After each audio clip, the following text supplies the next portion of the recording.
तो आज की इस वीडियो में हम लोग जानने वाले हैं कि डूम्सडे मूवी में हम लोग कैसे देखने वाले हैं डॉक्टर स्ट्रेंज को, किंग थैनोस, स्कारलेट विच को, डेडपूल को, शी हल्क को, डेयरडेविल को और कैंग, कैप्टन अमेरिका को और हमारे आयरन मैन के डुअल रोल को और हमारे सुपीरियर आयरन मैन भी तो है, ये लोग भी दिखने वाले हैं और पीटर को तो भूल नहीं सकते। लेकिन सबसे पहले बात कर लेते हैं कि येलेना थंडरबोल्ट मूवी को कैसे सर्वाइव करेगी। तो देखो भाई, अब मान सकते हो जो लीक कॉन्सेप्ट आर्ट थी ना डूम्सडे वाली, वही होने वाला है, क्योंकि उस लीक कॉन्सेप्ट आर्ट में दिखी थी हम लोग को येलेना भी, जो कि भाई पकड़ के लाई थी किसी को डूम के सामने पेश करने। तो अगर मर भी गई तो कह सकते हो डूम्सडे में डूम किसी और यूनिवर्स से उठाएगा येलेना को अपने साथ रखने के लिए, वही हमारे ब्लैक विडो। बस अब बात कर लेते हैं वो स्पेशल अपीयरेंस और कैमियोस की जो कि इस पिक्चर में होने वाले हैं। तो जो सबसे पहला रूमर है वो है हमारे सुपीरियर आयरन मैन का ओसे प्ले करने वाले हैं, जानते हैं आप, टॉम क्रूज शुरू से होने वाला था भाई। ये काम तो doctor strange multiverse of madness में होने वाला था और कहीं ना कहीं कहा भी गया था कि जो वो बॉट्स हैं वो किसी और के नहीं थे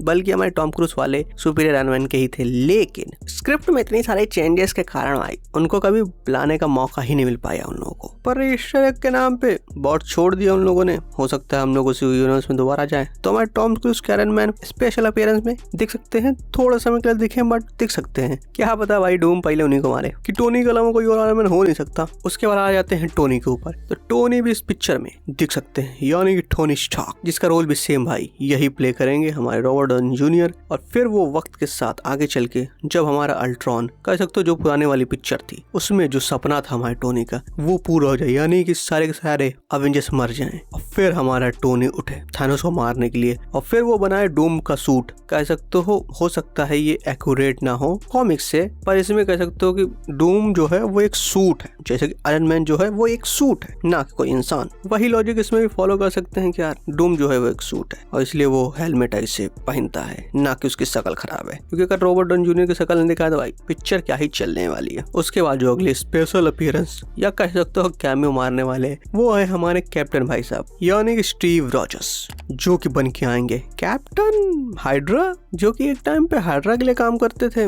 कॉमिक्स के हिसाब से। तो वो भी अपीयरेंस देंगे इस पिक्चर में और वो साथ रहेंगे हमारे रॉबर्ट डाउनी जूनियर वाले डूम के साथ। और उसके बाद जो है वो है हमारे कैंग, जो कि स्पेशल अपीयरेंस का तो पता नहीं पर इस पिक्चर में मरने जरूर आएंगे। तो जैसा कि आपको पता होगा अगर आपने मेरी वीडियो देखी है पुरानी वाली, तो कि जोनाथन मेजर्स ने लेटर लिखा है डिज्नी को ताकि वो उसे वापस ले ले और अभी शूटिंग चालू होने वाली है। और जहां तक हम लोग मार्वल को जानते हैं तो रीशूट्स पे भाई वो लोग कुछ ज्यादा ही डिपेंड करते हैं। तो क्या पता कि इनकी स्टोरी जोड़ ही दे पिक्चर के एंड में कहीं ना कहीं कि मार खा रहा है, एक ही झटके में मर गया हमारा कैंग या पूरी कैंग काउंसिल, ताकि कैंग की कहानी को भी वहीं निपटाया जा सके। और सबसे लॉजिकल स्पेशल अपीयरेंस कह सकते हो हमारे होगा डेडपूल का, जो कि भाई टीवी से चोरी कर ली वो मशीन जिससे कि वो लोग किसी भी टाइम में आते जाते हैं। डेडपूल का है जो उस मशीन से जा रहा है अलग अलग टाइम में वुल्वरीन को ढूंढने, पर वो पहुंच जाता है जहां इन लोगों की फाइट हो रही है। और शी हल्क दिख सकती है क्योंकि कहीं ना कहीं भाई वो रीराइट कर सकती है किसी भी रियलिटी को, जहां तक हम लोगों को पता है। अगर सीरीज कैनन हुई तो क्या पता नॉन कैनन कह के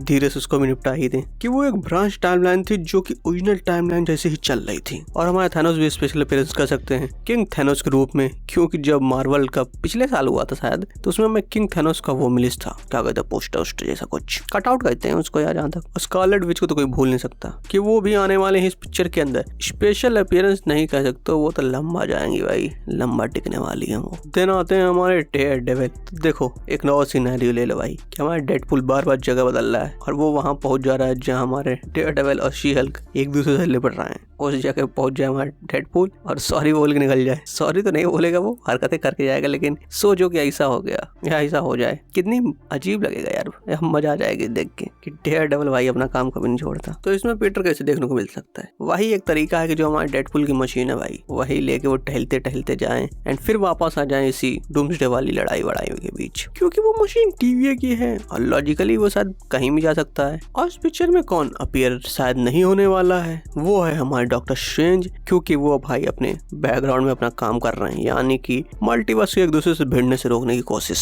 इनका जन रोकने की कोशिश भाई। और शायद उसी दौरान अवेंजर्स सीक्रेट वॉर में पता चलता है हम लोगों को कि वो हमारे डूम के साथ काम कर रहे हैं। इस पूरी लिस्ट में कहीं हम लोग को इटर्नल्स दिखे तो नहीं है, बट इटर्नल्स भाई कुछ ना कुछ दिख ही जाएंगे इस पिक्चर में, तो दिखने वाले हैं। और सबसे ज्यादा उम्मीद है हमें उस भाई से जो कि सूरज के अंदर घुस गए थे, क्योंकि भाई जितने ताकतवर वो है ना, अगर वो डूम की टीम में है तो अकेले मारेंगे भाई, सबको गिरा के लपेट देंगे। और उससे लड़ने के लिए भाई सिर्फ हमारे वुल्वरीन शायद उनका झेल पाए उनके लेजर, पर डेडपूल भाई कमीना आदमी है। और एक हिसाब से मानो तो यार वो लोग मशीनें हैं, पर इन लोगों के पास तो कोई अपग्रेड है नहीं कि मशीनों को कंट्रोल कर सके, या क्या बता कोई तरीका निकाल लें लोग कंट्रोल करने के। और ये सारी चीजें थ्योरी हैं, तो तुम बताओ कि तुम्हें ये थ्योरी कैसे लगी, और अगर तुम्हारी भी कोई थ्योरी है तो कमेंट बताओ, और जा रहे हो तो कमेंट करो अगली वीडियो में मैं क्या इम्प्रूव कर सकता हूँ। और लाइक भी कर देना यार दोस्त, बड़े आदमी हो तुम। क्योंकि हम लोग हैं सुपर हीरो फैंस, और सुपर हीरो फैंस क्या करते हैं, इम्प्रूव करने की कोशिश।